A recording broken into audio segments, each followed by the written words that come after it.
బేల మండలంలో శ్రీరామ నవమి సందర్భంగా సీతారాముల కళ్యాణం అత్యంత వైభవపేతంగా భక్తి శ్రద్ధలతో జరిగింది. మండల కేంద్రంతో పాటు డోప్టాల, మాసాలిబి గ్రామాల్లో భక్తుల సమక్షంలో అభిజిత్ లగ్నంలో స్వామివారి కళ్యాణం కన్నుల పండుగగా సాగింది. ఇక సీతారాముల కళ్యాణోత్సవంలో భాగంగా శ్రీరామునికి, సీతమ్మకు ప్రత్యేక అలంకరణలు, అర్చనలు చేశారు. ఇక ఆయా గ్రామాల రామాయణాల భక్తులు జయ జయధ్వనాలతో సీతారామచంద్ర నామస్మరణతో మారుమోగిపోయింది.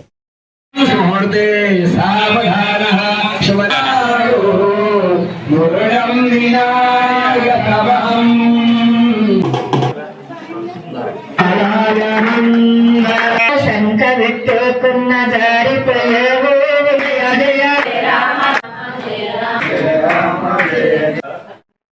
విశ్వేశాజాతాయ గిరిజాత్మకం సురవదం